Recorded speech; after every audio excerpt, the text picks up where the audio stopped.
From a wind-blown base in Afghanistan, I phoned home with news I thought would matter. I'd just been promoted to sergeant. Before I could even finish, my mom cut me off. "Is that it?" she asked. "I thought you were calling about something important, like the roof leaking." The dial tone that followed felt sharper than the desert wind. That night, I stopped being her daughter and became the architect of my own disappearance. My name is Mavis Shore. At 35, I wore the rank of sergeant in the United States Marine Corps, and the dust of Helmand Province had become part of me. It coated my uniform, filled my lungs, and settled into the lines at the corners of my eyes. Out here, every inch of ground was earned through sweat and unblinking vigilance. Survival wasn't a given. It was currency. My promotion wasn't just ink on paper. It was proof I had survived bone-rattling patrols, nights so long and silent they hummed with the tension of the next firefight, and sacrifices I couldn't measure. It was pride I wanted, just once, to share. I found a quiet spot behind a wall of HESCO barriers, a rare sliver of privacy in the non-stop hum of forward operating base Geronimo. The satellite phone felt heavy in my grip, a costly, fragile lifeline to a world thousands of miles away. My heart thudded with fragile hope as I dialed the number to our little house in North Carolina. The line crackled. "Hi, Mom. It's Mavis." Her voice, my mother, Vivian Shore, was flat, stretched thin by distance, and laced with that familiar edge of impatience. "Mavis, is something wrong?" A knot tightened in my throat. I forced it down. "No, Mom. Something's right. I made sergeant." Silence. Not the warm, waiting kind, the hollow kind that swallows you. I could hear TV in the background, a game show host laughing too loudly. I held my breath, waiting for a single word. "Congratulations, we're proud of you." Anything. "Is that all?" she finally said, irritation dripping from every syllable. "I thought you were calling about something important." The hope inside me shattered like thin glass. "This is important, Mom." "Is it?" she shot back, her words hitting like a slap. "Does being a sergeant fix the roof?" "Winter's coming. The contractor said it's over $12,000. Every number she spoke was a dart, piercing the armor I'd built over years. My pride, my grit, my service, reduced to a bill I couldn't pay. In that moment, I wasn't her daughter calling from a war zone. I was a broken ATM. The static on the line shifted, and suddenly I was 17 again, standing on a stage under blinding lights. My palms were damp as I accepted the North Carolina Award for Academic Excellence, my heart fluttering like a trapped bird. I searched the crowd until I found her, fourth row, my mother. But she wasn't looking at me. She was leaning toward the woman beside her, whispering complaints, flipping through a Piggly Wiggly sales flyer, her finger tracing the price of canned green beans. She was talking about gas prices. She never once looked up. That feeling, cold, hard, and smooth in my stomach, had followed me from that small-town auditorium all the way to this place where a single mistake could mean death. "Mavis, you still there?" Vivian's voice yanked me back. "Look, I have to go. My show's on. We'll talk about the roof later." And then nothing. She hung up. I stood frozen, clutching the phone, the desert wind cutting against me. But I didn't cry. Those tears had been burned out long ago. In their place was something colder, a clarity that came from pain calcified over years. There was nothing to fix, no relationship to mend, no approval to chase. I looked out at the Afghan desert stretching endlessly under the sun. It was brutal but honest. It never pretended, never faked affection. It simply existed. That night, sleep wouldn't come. The stars above Helmand burned bright and indifferent. I lay on my cot listening to the hum of a generator until finally I sat up, pulled my waterproof notebook from my pack, and clicked on my headlamp. This wasn't a burst of emotion. It was strategy. I turned to a fresh page and wrote 2 words, Operation Freedom. It would be the most important mission of my life. That night, I stopped being Vivian Shore's daughter. I became the architect of my own disappearance. And the truth is, that plan didn't start in Afghanistan. It had been forged years before. Thanksgiving in North Carolina carried the kind of heavy, wet heat that clung to your skin even in late November. The dining room table overflowed with every picture-perfect detail of a traditional holiday. Roasted turkey, cinnamon in the air, but it all felt like a fragrant cover for something toxic, seeping quietly between us. That was the last Thanksgiving before I enlisted. My sister, Claire, the golden child, arrived with her picture-perfect life, a successful doctor husband and two cherubic kids. They pulled into the driveway in a gleaming pearl-white Lexus, and my mother, Vivian, practically floated out the front door to meet them. For the next hour, Mom's voice was a constant stream of praise, admiring my brother-in-law's luxury car, smoothing her hand over the sleeve of his cashmere sweater, marveling at the Tiffany necklace sparkling at Claire's throat. Claire was everything my mother ever wanted to be reflected back at her: stunning, married to money, and effortlessly flawless. And me? I was the shadow that made her shine brighter. When we finally sat down, surrounded by sweet potato casserole crowned with marshmallows and a pumpkin pie baked to perfection, I made the mistake of letting a little of my own hope show. "I'm trying for a track scholarship," I said quietly, my words barely holding their own against my sister's glittering presence. "I think I could get into a few state schools." Mom didn't even glance at me. She waved a dismissive hand. "Why waste your time? Look at your sister. A woman only needs to know how to choose a good husband. That's what matters." Then she fixed her eyes on me, cool and sharp. "Learn from Claire, Mavis. At least learn how to make yourself look like you're worth something." The silence that followed was heavy. My brother-in-law cleared his throat. Claire kept her eyes on her turkey, her fork scraping softly against the china. That faint clink had been the soundtrack of my childhood, polite table noises over the deafening quiet of indifference. I wasn't a daughter with ambitions. I was a failed investment. That night, I knew I had to get out. And my way out wasn't a college campus. It was an island off the coast of South Carolina. The day I stood in front of the gates at Marine Corps Recruit Depot Paris Island, I wasn't there out of blind patriotism. I was there because I'd made myself a promise. Not to my country, to me. A promise to find a place where fairness was absolute, where worth was measured by grit, endurance, and courage instead of by the cutting remarks of a mother. The rules there were clear, sharp, and fair, the opposite of the murky manipulations I'd grown up with. The shouting of drill instructors, the muscle-burning workouts, the mud, the sweat, the bone-deep exhaustion. It was all a baptism. Each grueling drill stripped away the weaker version of Mavis Shore, replacing her with someone who couldn't be shattered by a cold glance or a cruel word. I was forging armor, piece by piece. I believed that discipline, the uniform, and the institution itself could be my fortress against the emotional shrapnel of home. For a while, I thought it was working.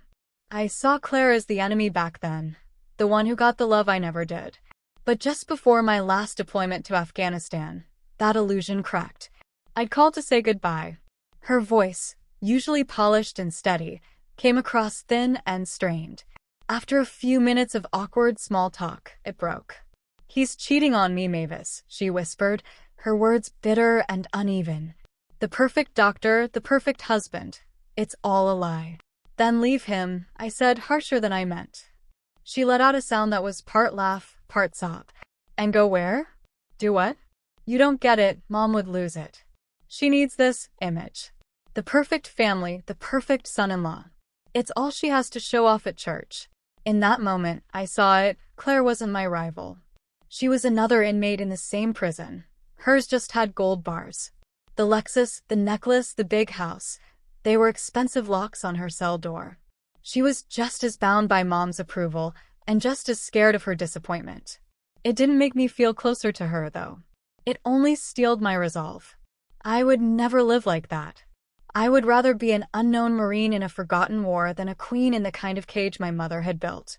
My path was my own, forged under the brutal sun of Paris Island. But that conversation stayed with me. The armor I had built suddenly felt thinner, more fragile. I had gotten out of the house, but not out of the family's unspoken contract. A cold question lodged in my mind. Could the Marine Corps truly fix the kind of damage family leaves behind? Could my fortress hold if the attack came from the one person who should have been my greatest ally? That question was answered on a sweltering Tuesday afternoon at Camp Lejeune. The air in North Carolina was thick enough to swim through, and I was in my element, running a squad of fresh privates through urban combat drills. I was mid-demo on how to clear a room, my voice sharp and confident, when my company's first sergeant appeared at the edge of the training course. "Sergeant Shore," he barked, his expression hard. I snapped to attention. "First Sergeant, there's a Red Cross message for you. Come with me." The words landed like a gut punch. In the military, a Red Cross message is never trivial. It means someone's dead, or close to it. It's the way the armed forces tell you, without ceremony, that your life is about to split apart. My pulse spiked. Vivian, had she had a stroke? A car crash? 1,000 worst-case scenarios flashed in my mind. The privates I'd been training fell silent, their wide eyes tracking me with a mix of concern and morbid curiosity. As the first sergeant led me toward the company office, I felt the weight of the unit stares. Respect was still there, but now it was laced with pity. That pity burned hotter than shrapnel. This place had been my sanctuary. Here, I was judged only by my skill and my rank. And now, the chaos from my other life had stormed the gates. Inside the cramped office, my commanding officer, a stern but steady captain, stood by the phone. "We have your mother on the line, Sergeant," he said gently. He gave a nod toward the receiver. My palm was slick with sweat when I picked it up. "Mom." My voice came out as a strained whisper. "Mavis, finally," she complained. No fear. No urgency. Just that familiar tone of grievance. In the background, I caught the tinny, upbeat jingle of a daytime talk show. "The landlord says he'll evict me if I don't have this month's rent by Friday. Can you send me $1,500? I tried your phone, but it went to voicemail, so I had to call these people to get a hold of you." I froze. My breath left me all at once. She had used the American Red Cross Emergency Communication System, a sacred channel reserved for life and death messages, to hit me up for rent money. Time slowed. I noticed everything. The stale coffee smell, the hum of the air conditioner, the faint click of my captain's pen against the desk. And then came the sigh, low and weary, from the first sergeant beside me. It wasn't aimed at me, but at the situation itself. The shame hit like the hellman's sun at midday. It was one thing to be my mother's personal bank in private.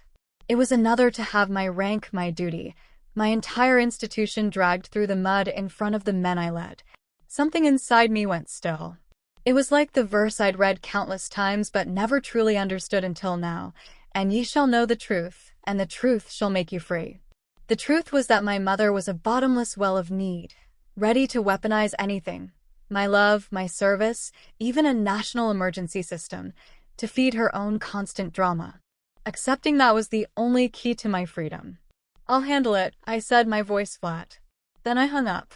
I turned to my CO, spine straight, face blank. "Sir, false alarm." I didn't elaborate. His eyes told me I didn't need to. That afternoon, I walked into the finance office, not to send money, not to withdraw a cent, but to request a change of information form. In the emergency contact section, I drew a clean line through Vivian Shore and replaced it with a name I trusted. Arthur Wasilowski, a retired Marine gunner who understood the meaning of honor. Then I went to admin and started the paperwork for an early discharge. The last drop had fallen. The line hadn't been crossed. It had been obliterated. This wasn't family drama anymore. This was war. By the time the forms were filed, the adrenaline had cooled, leaving a heavy, hollow quiet inside me. I didn't drive back to my sterile off-base apartment. Instead, I headed toward the outskirts of Jacksonville, to a place that smelled of stale beer and worn leather, where the air hummed with the shared understanding of people who had all been through something. The VFW Post 314 was a squat brick building with a faded American flag out front. Inside, the dim golden light caught dust motes drifting in the air. This wasn't just a bar, it was a living room for the family you chose. I came there to find Arthur. He was at the far end, playing a slow game of 8-ball under the warm green glow of the lamp. Every movement was deliberate, the satisfying crack of the balls the only sound breaking the afternoon stillness. I slid onto a worn vinyl bar stool and ordered a Budweiser. The chill of the bottle in my hand felt like an anchor in a shifting sea. After a few long pulls from my beer, I carried the bottle to the pool table. Arthur looked up as I approached, his eyes framed by a deep lattice of wrinkles, carrying that quiet, unflinching intelligence of someone who had seen more than most. He didn't speak, just gave a small nod toward a nearby chair. An unspoken invitation. I sat down, and in a low, even tone, I told him everything. From that hopeful satellite call in Helmand to the humiliation of the Red Cross incident at Lejeune, I recounted it like an after-action report. Facts only, stripped of emotion, because that's how I knew to survive. I wasn't asking for pity or advice. I just needed someone fluent in the language of honor, duty, and sacrifice to hear it without distortion. Someone who would understand the crushing weight of having your reputation trampled, not by an enemy, but by the one person who should have guarded it. Arthur listened without interrupting, his gaze steady, his face unreadable. He didn't offer platitudes or try to soften the edges. He let my words fill the space between us, giving them the gravity they deserved. When I finished, the silence felt vast. Slowly, methodically, he chalked the tip of his cue.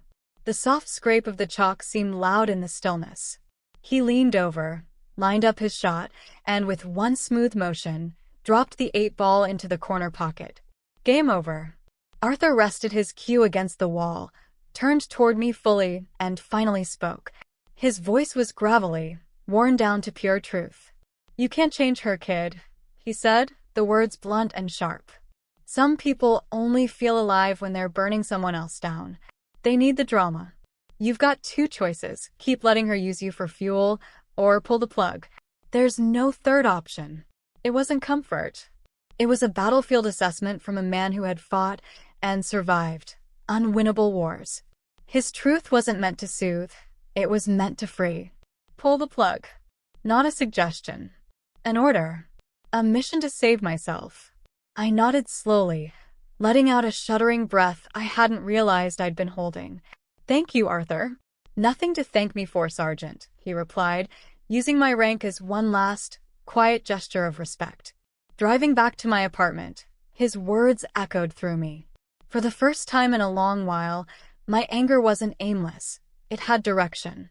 I thought of Admiral William H. McRaven's viral speech. "If you want to change the world, start by making your bed." A simple, disciplined act to create a small victory. My world was already broken. I couldn't undo that, but I could rebuild my own. And Operation Freedom would have to begin the same way, not as a desperate, emotional escape, but as a planned, disciplined campaign, one deliberate step at a time. That evening, I didn't sit staring at the walls. I opened my laptop and began. First, I set up a new checking account with a small credit union in Portland, Oregon, a place I'd never seen except in photographs, a place that sounded like rain and green, far from the dust of Afghanistan and the suffocating air of North Carolina. Then I listed the things I wouldn't take with me on Craigslist: the oversized TV, the mismatched thrift store furniture, the set of Callaway golf clubs collecting dust in the closet. Every action was intentional. Selling a coffee table wasn't just clearing space, it was cutting a tie. Opening that account wasn't just banking, it was laying the first stone of a new foundation. Thousands of miles away in my mind, I was already dismantling my old life piece by piece, building the walls of my future freedom. Before a soldier deploys, there are rituals, final checks, last letters, goodbyes.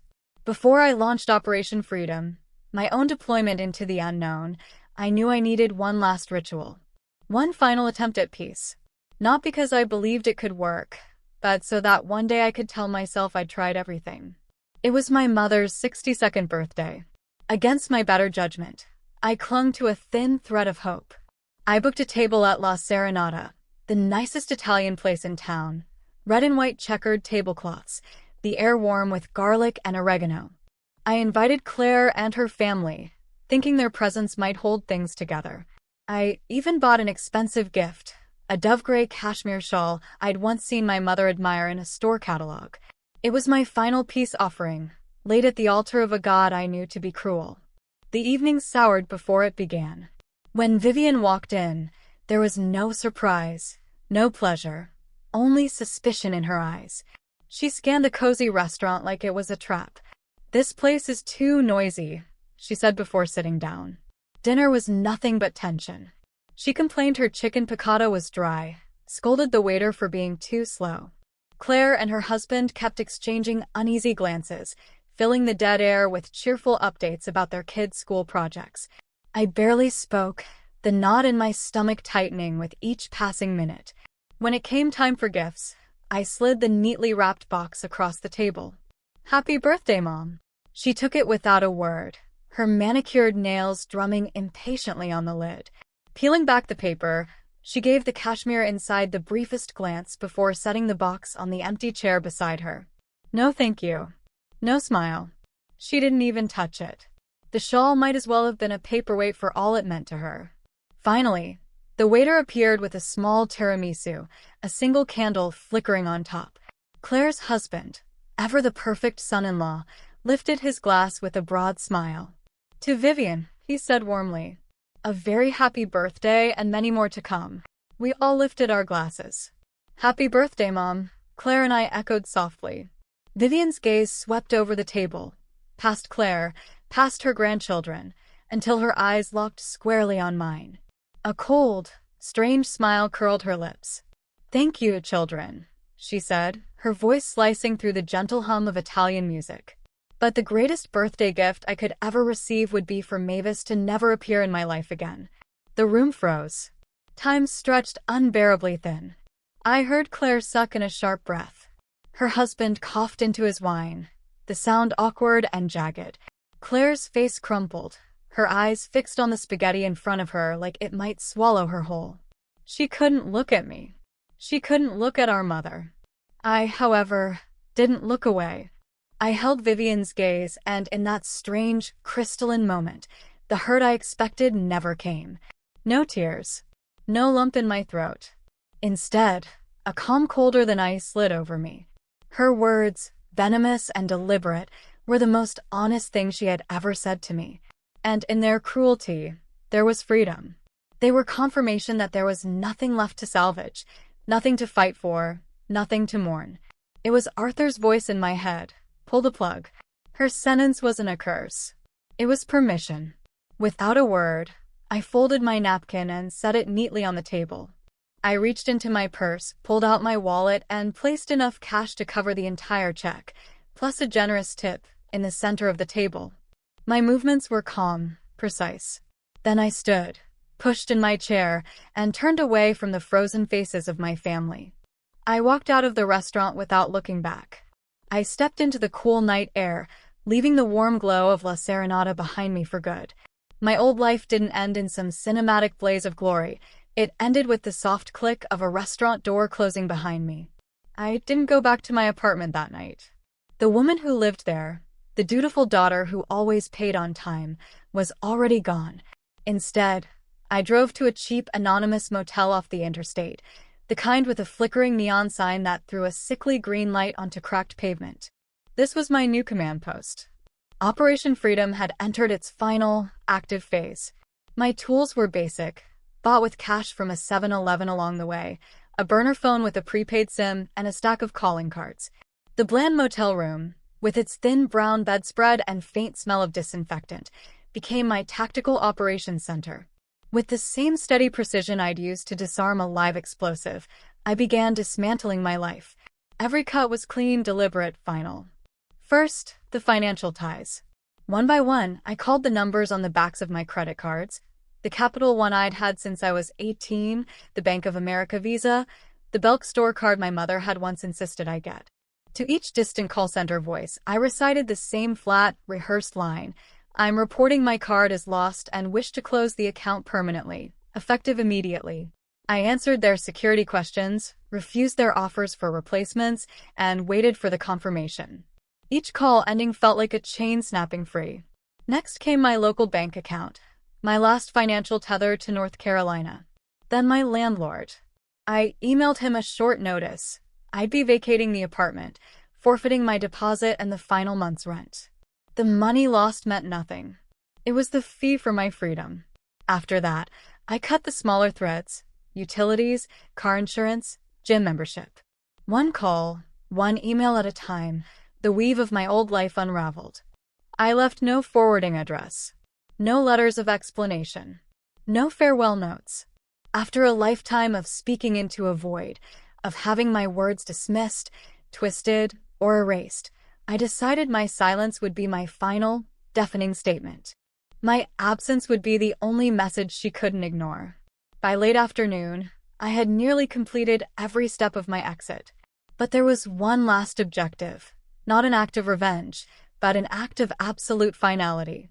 I drove the familiar streets of my hometown as the setting sun stretched long shadows across manicured lawns. A block from the house I'd grown up in, I parked. That house, now her lonely kingdom, sat quiet, a castle ruled by a queen without subjects. I didn't walk to the door.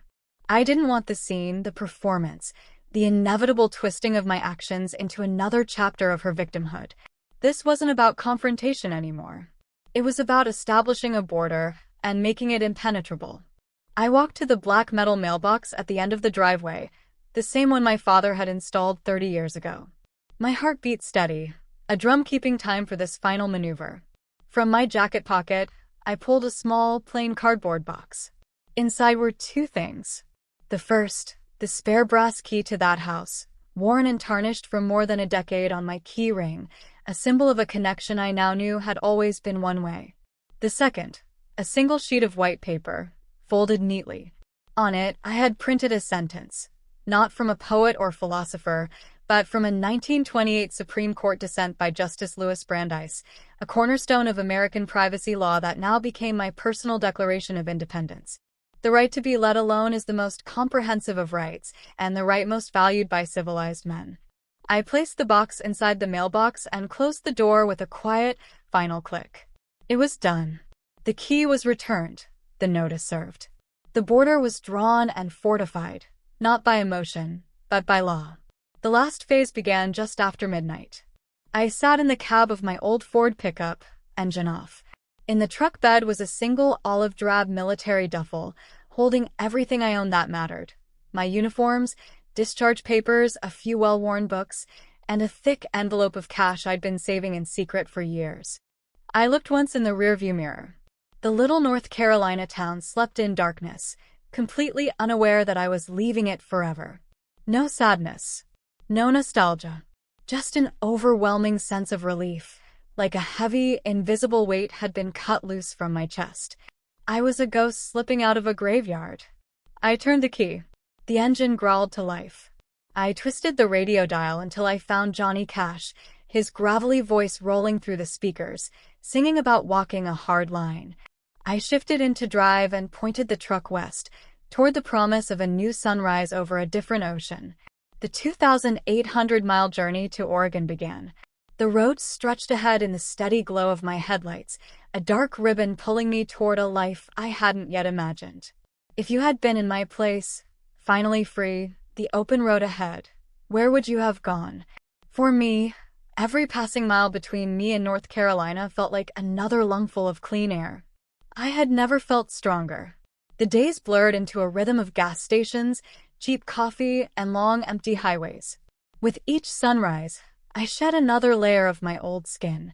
By the time I crossed the Oregon state line, the air felt different, cleaner, cooler, tinged with pine and damp earth. I followed the coastline, drawn to the raw, untamed force of the Pacific, until I found a small seaside town that felt like the edge of the world. Here, no one knew Sergeant Mavis Shore. I became someone else. I used my middle name, and just Anne. With cash in hand, I rented a small cedar-shingled cabin nestled among towering Sitka spruce. From the porch, I could see the gray churn of the ocean and the jagged silhouettes of sea stacks rising through the mist like ancient sentinels. For the first time in my life, I was surrounded not by my mother's suffocating silence, but by the kind that healed. The steady crash of waves became my lullaby. My days settled into a new rhythm. I found work at a local plant nursery. It was simple, physical, grounding. The same hands that once carried rifles and field gear learned the gentler strength of transplanting seedlings, feeling the richness of the soil, and coaxing fragile green life into the world. It was quiet work, but it healed me, one tender shoot at a time. I was no longer a weapon, no longer an asset to be deployed. I was simply a woman tending a garden. It was there that I met Ethan, a local carpenter, a man shaped by the same sturdy, quiet timber as the trees around us. Ethan had the kind of eyes that held steady when they met yours, and hands that bore the marks of work, rough, strong, and capable of turning reclaimed wood into pieces that were both beautiful and useful. He'd wander into the nursery to pick up cedar for planter boxes, and we'd fall into easy, unforced conversation. He never pressed, never pried. He didn't ask where I'd come from or why I'd ended up in this quiet corner of the coast. He just accepted me as the woman who worked among the seedlings and the soil. One afternoon, as I was loading bags of potting mix into his truck, his eyes caught on the faint web of white scars on my forearms, reminders from the barbed wire of the Paris Island obstacle course. Instinctively, I tugged at my sleeves, shame rising like a reflex I couldn't quite control. Ethan's gaze stayed soft. "Those scars tell a story," he said gently. "You don't have to tell it, not until you're ready." That kind of acceptance, without agenda, without conditions, felt like balm on a wound I hadn't realized was still raw. It was something I had never received from my own family. We began walking together after work, tracing the tide line as the wind whipped our hair and the sand sank beneath our boots. We rarely spoke much. We didn't need to. We watched gulls wheel overhead, waves reshaping the shore in their endless rhythm. There was comfort in his quiet presence, simply having someone move alongside me without asking for anything in return. And slowly, brick by careful brick, the walls I had built around myself began to come down. I was starting to believe I'd truly disappeared. I was starting to feel safe. But ghosts have a way of finding you, no matter how far you run. One evening, curled on my couch with a cup of tea, I was idly scrolling through an anonymous social media account I'd set up under a name no one knew.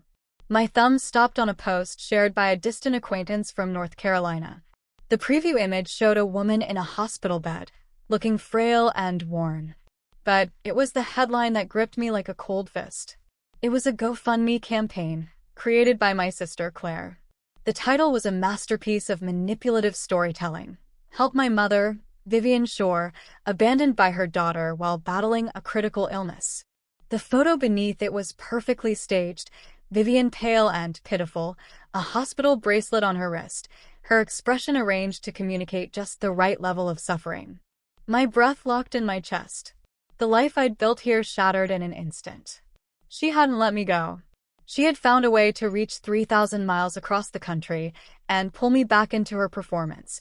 She had taken my disappearance, my hard-won freedom, and twisted it into the ultimate act of public martyrdom, with me cast as the villain. With trembling fingers, I clicked the link.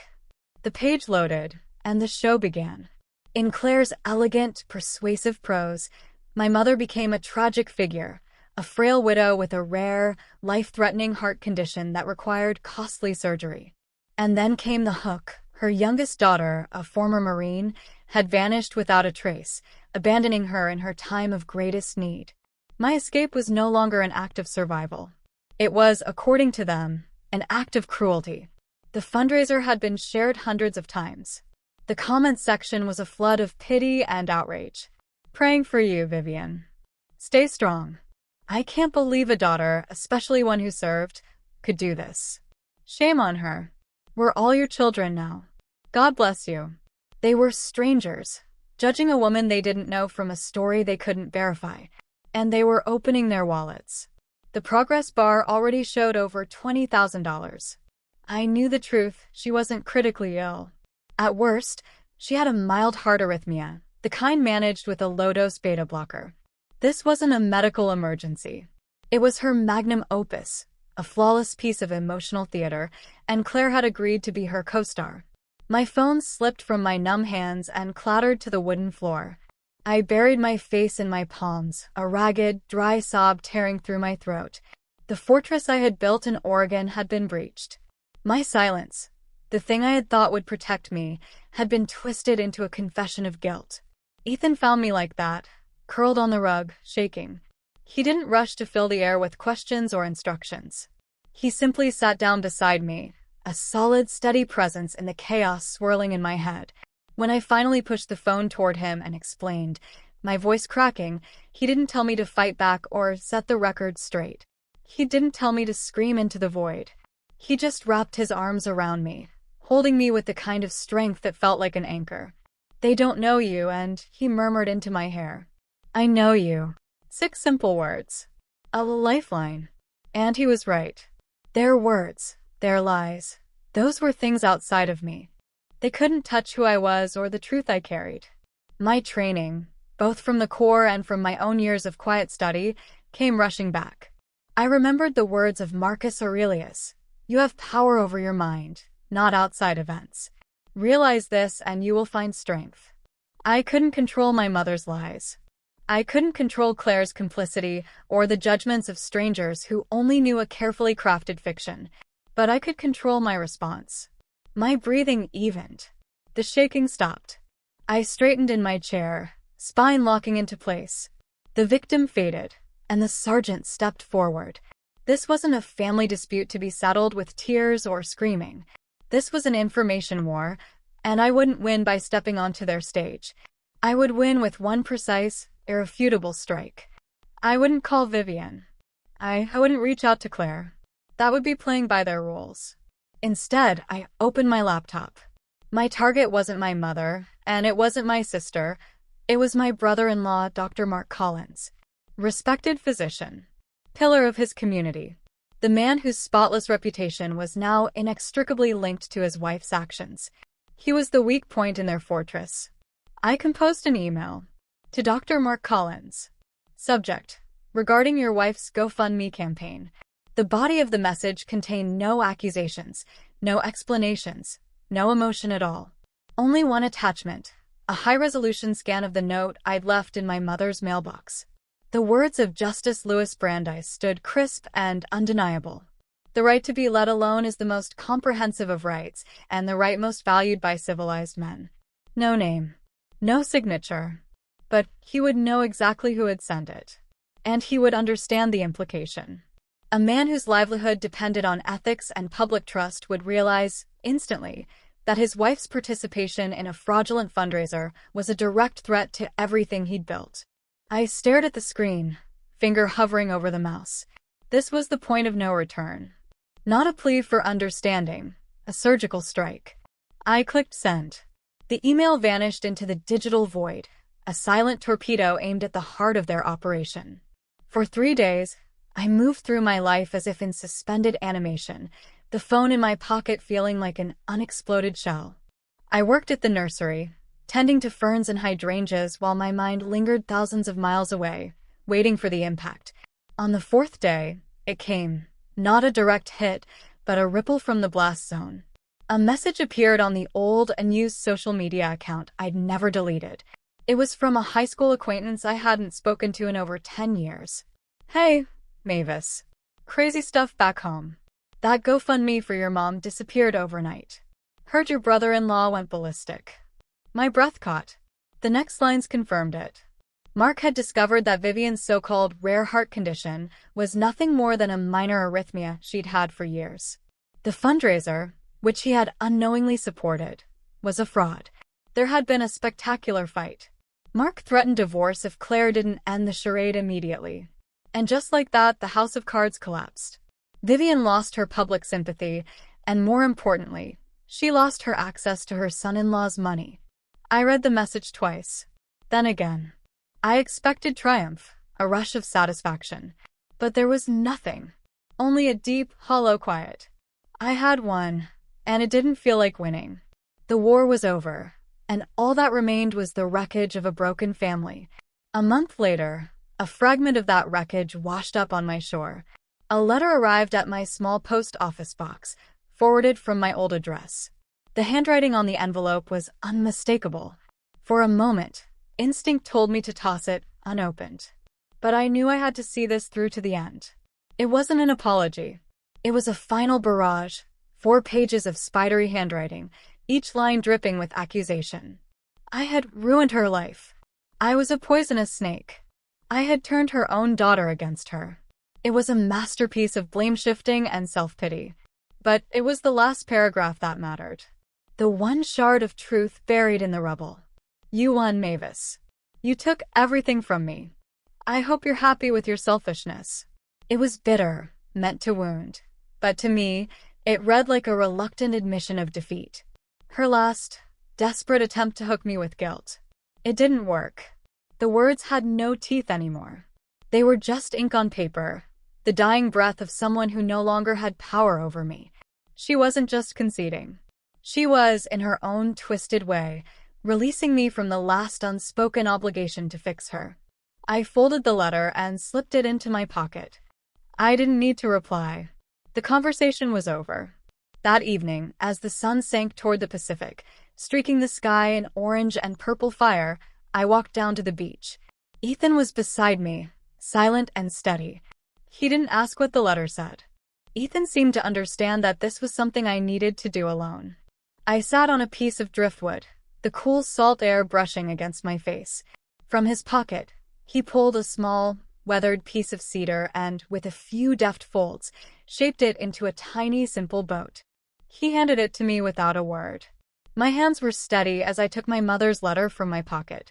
For pages of rage and blame, folded into a dense square, were tucked carefully into the hollow of that little wooden vessel. I was placing the last remains of my past into its hull and trusting them to the sea. I walked to the edge of the water, the cold foam of a receding wave washing over the toes of my boots. Kneeling, I set the boat gently on the surface. For a moment, it bobbed in the shallows, hesitant. Then a larger wave surged forward, lifting it and pulling it into the current. Ethan stood beside me, his hand light on my shoulder. Together we watched as the small craft drifted farther, shrinking against the dark water until it was nothing but a speck, and then gone entirely. It was a funeral, not for a person, but for a relationship that had poisoned my life for too long. A funeral for the girl who had spent years begging for love that would never come. And, most importantly, a funeral for the old version of myself who had once believed she was powerless to leave. As the last edge of the sun dipped below the horizon, peace flooded through me, deep, quiet, and absolute. The weight was gone. The war was over. I was free. Years passed, and my life in Oregon settled into a steady, healing rhythm. The past didn't disappear completely, but it drifted away, its sharp edges worn smooth by time, until it became nothing more than a distant shoreline I no longer turned to see. When Ethan and I married, the day was perfect in its simplicity. No church, no ballroom, no glittering reception, just the wide, windswept stretch of the Oregon coast, the salt air, and the sound of the Pacific. I wore a plain white linen dress that danced in the breeze. Ethan wore his best flannel shirt. Our guests were a small circle of friends, people who knew me only as and the woman who worked with plants and walked the beach with the quiet carpenter. Barefoot in the sand, holding Ethan's steady hands, I spoke my vows. They weren't just for him. They were a promise to myself. Ethan, I said, my voice carrying over the crash of the waves, I promise to love you, to honor you, and to cherish the life we have. But I also promise to fiercely guard the peace we've built together. I will never again let the shadows of the past dim the light of our present. This peace is our home, and I will protect it with all that I am. As we exchanged rings, movement on the bluff above caught my eye, a beat-up sedan pulled to the shoulder. My heart didn't leap with fear, only with recognition. It was Claire's old car. From the driver's side, a figure emerged. Even from this distance, I knew it was Vivian. She looked smaller, frilier, a silhouette against the gray sky. She stood alone, watching our small ceremony on the beach. Ethan felt me tense. His hand tightened around mine, ready to shield me from the ghost on the hill. But I gave a slight shake of my head. I wasn't afraid anymore. The woman standing up there held no power over me now. She was no longer a monster, just a relic, a faded photograph from another life. Vivian stayed for several minutes, watching.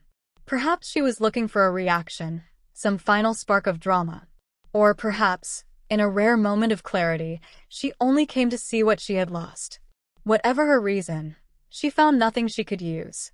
Eventually, she turned, got back in the car, and drove away, disappearing as quietly as she had arrived. The ceremony went on. We were pronounced husband and wife. Our friends cheered, their voices swept away by the wind. And for the first time, I felt whole. Later that evening, as the sun melted into the ocean in shades of gold and rose, Ethan and I walked along the water's edge. I wasn't Sergeant Shore anymore. I wasn't Vivian's discarded daughter. I was Mavis, a name I now wore with quiet pride. I was a wife, a friend, a survivor. I stopped walking, placed my hand over the gentle curve of my stomach. A new life was growing inside me, a promise for the future. I knew, without a single doubt, that I would be the kind of mother I had always needed. True freedom, I realized, isn't about running from someone or someplace. It isn't about winning a battle or proving someone wrong. It's about building your own peace, brick by brick, day by day, and protecting it. It's the presence of love, the safety of trust, and the strength to guard it at all costs. I looked out over the endless Pacific and smiled, a real smile, one that reached my eyes. I hadn't been able to change my mother. I hadn't been able to rewrite the past. But I had rebuilt my world from the ground up. And that was the only victory that mattered. In the end, my story wasn't about running away. It was about running toward the life I deserved. About claiming my right to peace and holding it fiercely, for myself and for those I love.